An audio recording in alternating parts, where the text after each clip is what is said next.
Well, let's cross to Brussels and speak to France 24's Dave Keating. Dave, how likely is it that Johnson's request that certain demands be scrapped by the European Union? It's not very likely to be met by President von der Leyen, mostly because she can't. She doesn't have the power to. Boris Johnson just arrived here at the Berlaymont, the European Commission headquarters. Behind me, his motorcade drove in, so they will start that dinner shortly. But the problem Boris Johnson is facing is that Ursula von der Leyen is under a mandate given to her by the 27 EU member countries. She cannot stray very far beyond that. What Boris Johnson is going to ask her, apparently, based on what he told the House of Commons today, is to change those red lines from the EU on the level playing field, on governance and on fisheries. She just isn't authorized to do that.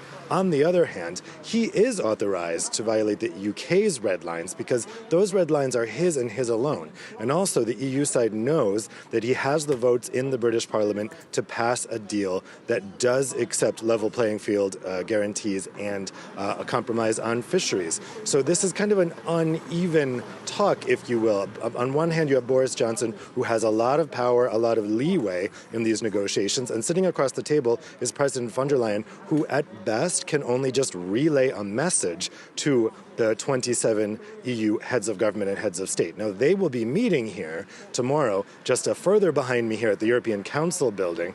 They will be having an in-person summit where Brexit is not technically on the agenda, but it's possible that Boris Johnson will tell von der Leyen what he needs in order to get a deal, and she will communicate that to EU prime ministers and presidents tomorrow at that European Council summit. But if what he will tell her is that in order to get a deal, he has to have a complete capitulation from the EU on level playing field and on fisheries, that is not going to be a message that tomorrow the leaders are going to be able to do anything with.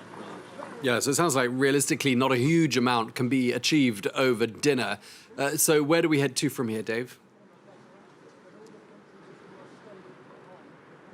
Well, as I say, if, as we expect, tonight doesn't yield a deal, and that's almost certain, then tomorrow the EU leaders will take stock. Von der Leyen will brief them on the contents of this dinner. I suspect they will then say, okay, keep negotiating based on the results of this conversation. But I think at that point, they will be assuming that we're going toward no deal, and then the contingency plans will kick in. So you would have kind of public negotiations happening, but behind the scenes you would have EU leaders assuming that we're heading toward no deal and making the preparations accordingly. The thing is, the EU does not want to be seen as the one walking away from the table here, so they will continue talks no matter what. The question will be, are those talks actually substantive?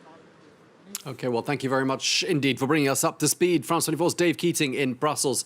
Thank you so much.